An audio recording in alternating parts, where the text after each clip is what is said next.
আচ্ছা, বাউল মানে কি জানেন? বাউল মানে পেশাব। যেমন হিন্দুরা যদি পেশাব খায়, গরুর পেশাব খায়, ওরা তো গরুর খায়। আর এরা কি করে জানেন? এরা হলো নারীদের যখন হায়েজ হয়, হায়েজ মাসিক ঋতু হয় না, প্রথম 2-3 দিন কিন্তু রক্ত একদম কালো রক্ত হয়।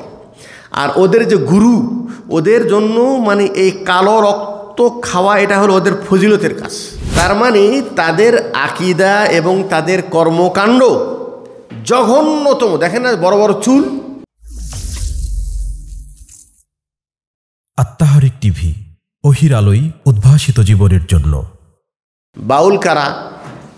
ওরা এক সময় দেখা যাচ্ছে উপরে পাঞ্জাবি পরে, নিচে পরে ধুতি, চুল হলো নারীদের মতো, আবার চেহারা দাড়ি মুছকাটা অমুসলিমদের মতো। ওরা হলো আলাদা ওদের ধর্ম। ওদের ধর্ম কি জানেন? এই বাউলদের মূল ব্যক্তি হলো লালন ফকির।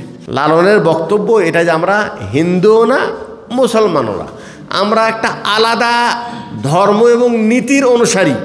আচ্ছা, বাউল মানে কি জানেন? বাউল মানে পেশাব। তো বাউল নাম রাখছে কেন? এদের আকীদা হলো এই যত, যেমন ওই অমুসলিমরা যেরকম, যেমন হিন্দুরা যদি পেশাব খায়, গরুর পেশাব খায়, ওরা তো গরুর খায়। আর এরা কি করে জানেন? এরা হলো নারীদের যখন হায়েজ হয়, হায়েজ মাসিক ঋতু হয় না, প্রথম 2-3 দিন কিন্তু রক্ত একদম কালো রক্ত হয়।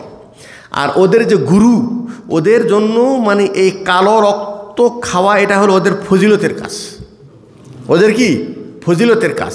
তো ওরা রক্ত খায়, ওরা হলো পেশাব খায়। ওদের পেশাব করা পানি নেয় কিনা, পায়খানা করে মানে পরিষ্কার পরিচ্ছন্ন, কারণ ইসলাম তো তারা মানেই না, ইসলামের পবিত্র তারা মানেই না।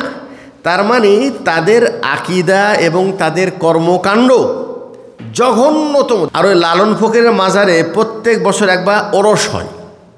সেই ওরসে যারা যায়, কারা যায়? এই বাউল। আর বাউলরা যে সেখানে কি করে? গানের পালা, গাঁজা, বিড়ি, সিগারেট, একই মঞ্চে একই খোলা জায়গায় নারী পুরুষ এক জায়গায়। এরপরে দেখা যাচ্ছে ওরা বিয়ে শাদিও ওইভাবে করা লাগে না। ওদের যারা গুরু যখন গান করতে যায়, কিছু নারী কিছু পুরুষ, ওই সেখানেই তারা যত যৌন চাহিদা সারা সব এভাবে তারা মিটাই। কথা বুঝতে পারছেন তো? এটা হলো মূলত মানে সংক্ষিপ্ত আকারে এই বাউলদের সম্পর্কে একটু ধারণা। দেখেন না, বড় বড় চুল, চেহারা কোনো মুসলমানের চেহারা আছে? হিন্দু আর অমুসলিম চেহারা, তার চেহারা একই। আর বড় বড় কত কথা, আর সেই কথার মধ্যে থেকে মানে শুধুমাত্র ইসলামের বিপক্ষে কথা বলে।